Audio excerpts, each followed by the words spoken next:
Hello again, friends. Today we get to take a look at Spider-Man. Well, I mean, Peter Parker, actually. Peter Parker is Spider-Man. Halfway, I guess.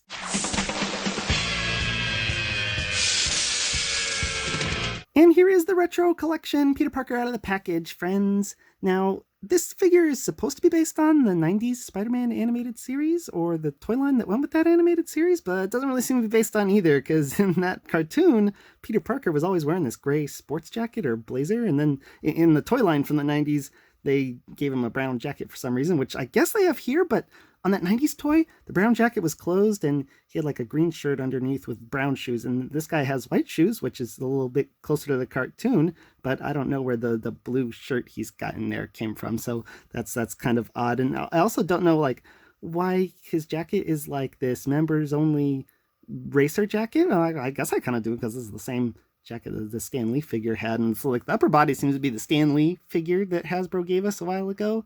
And I guess Hasbro was just thinking like, well, what other characters can kind of work on that body? And they came up with Peter Parker here, even though he never really wears stuff like this. But the head's new at least, and first thing you notice about the head is those glasses. This isn't really based on the 90s Spider-Man Peter Parker, like we said. It seems to be based more on like the Steve Ditko drawings of Spider-Man. I keep saying Spider-Man because he is Spider-Man, but Peter Parker is what I mean to say. It seems to be based on how Ditko drew Peter Parker, and he never drew him in this outfit, so I mean, like, the outfit keeps bugging me, but the head, this is pretty much the hairstyle he'd draw him with, and he would always have him with glasses, but, like, here's the thing, you could see through the glasses, and, like, so the glasses are going to be the most controversial aspect of this figure, because, like, they just look like bug eyes, like, look at them like that.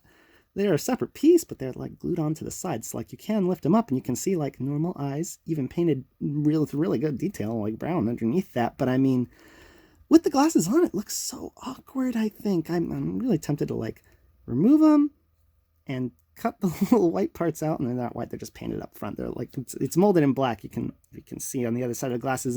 But, I mean, take, like, a razor, cut them out with little circles, and then just have circular glasses with nothing in the middle that you can just see his eyes straight through, because that's how Ditko drew him. But otherwise, I mean, the sculpt on the head's pretty good. I mean, that hair is pretty spot on to how Ditko drew him, and sculpt on this jacket, even though Spider-Man doesn't really wear racer jackets, in the 90s cartoon or toy line, or, never quite anything like this, or in Ditko's drawings, for that matter, where he was always wearing, like, this yellow vest kind of thing. The jacket looks good, it's got folds and stuff.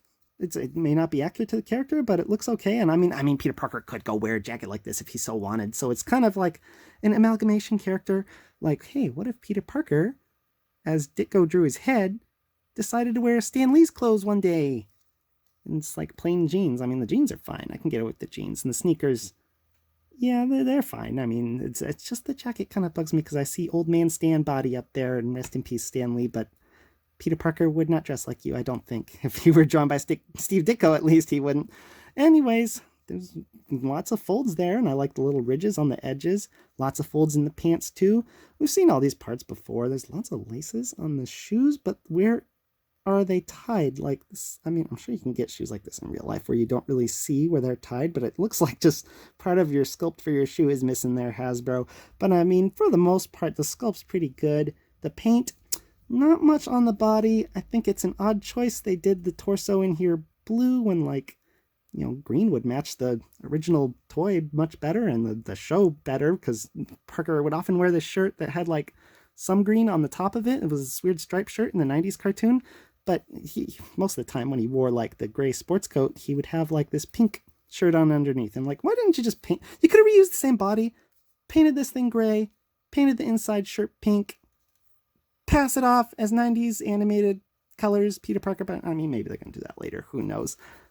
Paint, pretty clean. Everything's pretty much molded what it needs to be below the waist. I think the big point of contention is the silver bug eyes on the glasses there. I mean, while they're neatly there, they're kind of like a pearlescent white, actually, not silver, but I don't know how I feel about them. Like I said, I'm thinking about cutting them up, but I mean, underneath, paint on the face is pretty impressive.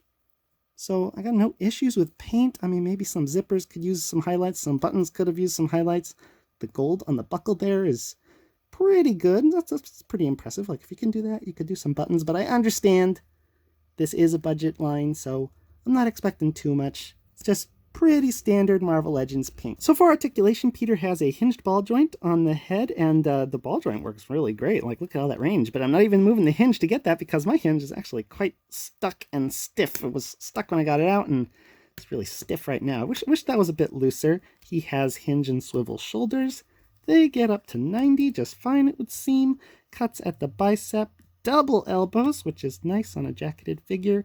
And he's got hinge and swivel wrists, and they get good range in spite of the jacket cuffs coming very close to his hands. This one is hinged normally, and the other one for the camera is hinged vertically, and they both get pretty good range there. Torso has an ab crunch, goes so far forward, so far back. I wish it was a little bit more, and I kind of wish it was a diaphragm instead of just a crunch. There's a twist waist, ball hips that they can go so far out, so far forward, which is very good, and of course not really back because butt sculpts always get in the way of Marvel Legends. Anyways, cuts at the thighs, double knees, and hinge and pivot ankles. They can't really go up because of the pant legs, but they can go back because they made the sculpt on the shoes so wide and kind of breaks up the sculpt there, but I'm willing to sacrifice that for articulation, and of course they pivot like that.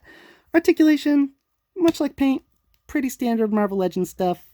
Wish the hinge in the joint neck wasn't stuck though. So packaging for this guy is pretty all over the place. I mean, I got the Spider-Man animated series logo, but like original art down here, because this is not the animated series figure like I said earlier, but I mean, that's cool. Classic Marvel Comics logo up there on the back.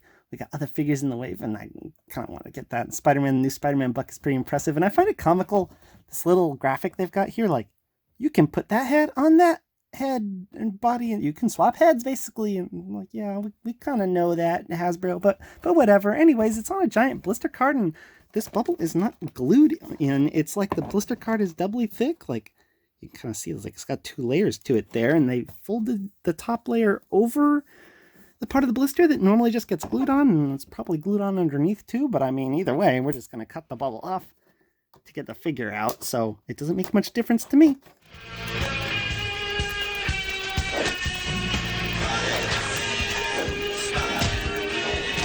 Well, I'll say this, Hasbro, whatever method you use to get the blister on the card there is pretty darn secure. That's good for collectors to know, I guess, and then you can take a look at the artwork back there. It's a cool little cityscape, kind of like the CGI cityscapes they have on Spider-Man the Animated Series, but of course not really, because these are all like purple, and of course the cartoon had much more color. And now that we're looking at the card here, I really love how it just says "Camera!" exclamation point. Like, yeah, cameras are real exciting these days, right, people?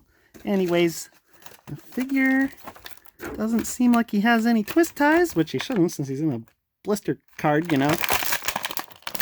And he just pops out. Very convenient. I mean, the packaging itself isn't convenient because it's so large, but I mean, once you open it up, it really doesn't make much difference. It's convenient when you open it, collector-friendly in that it's strong, it'll stay on there, but not so collector-friendly in how much space it takes up. But that's kind of the point with the oversized blister cards.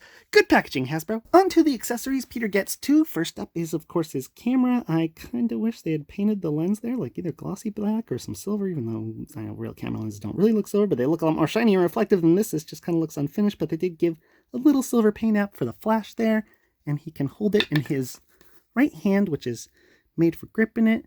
It's a little bit loose, but the way they sculpted the hand is pretty darn perfect for grabbing that camera.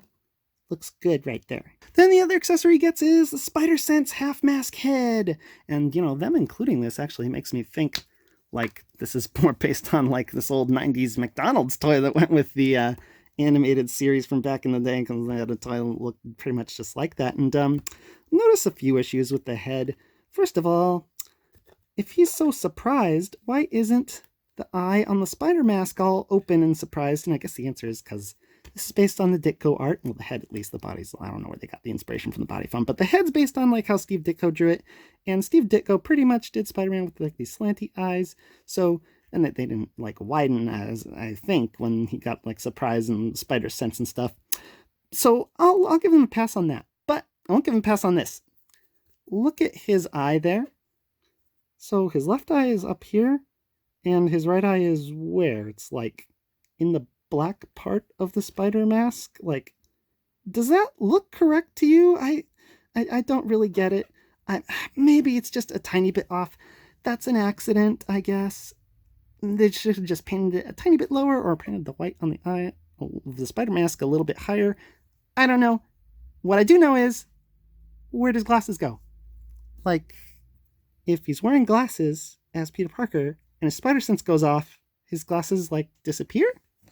I mean, it's not like there are any drawings of Spider-Man and Peter Parker where he's in his civilian guise and his spider sense goes off where, you know, he's wearing his glasses the way Steve Ditko drew them. Are there? I mean, I think I found like a few examples, Hasbro. So where'd the half glasses go? I guess it would have been too weird to do half of the glasses. But you know what? I don't really like the glasses the way that Hasbro did them anyway, so it's not that big a deal. It's kind of disappointing. Like, oh, it's a good thing they didn't include something they should have because the way they executed it is so poor. Like, it doesn't really sound like glowing praise. And the fact there are only 2 accessories, and maybe we should have gotten like a third head without glasses, you know, so we could have the option, Hasbro, like normal, no glasses, glasses, and then your spider sense, which, you know, would make more sense if there were a head without the glasses, that this wouldn't have glasses also. Considering there's no Build-A-Figure piece, and there's no paint on that lens there, and the issues with the head, I'm a little disappointed with the accessories, actually. I feel like we got a little bit cheap on this release, Hasbro. Scale time, so Peter Parker stands at about 6¼ inches or 16 centimeters tall, exactly the same height as Pizza Spidey, and fits in pretty good with most 6-inch superhero figures as you see. So do I ultimately recommend this figure, friends? Well, kind of hard for me to say this, but probably not. I think the big issue for me is it doesn't really look like the 90s cartoon Peter Parker, the 90s toy line Peter Parker, or the Steve Ditko Peter Parker. Is kind of a mishmash of all three with a McDonald's toy thrown in for good measure, and I don't know what they were going for. It does not deliver what it promises, which is a retro collection Peter Parker, and the accessories are kind of light on top of that. But it is a decent figure, so I mean, it doesn't have like major flaws or anything. I just don't really see much point. Well, until next time, peace out, YouTube.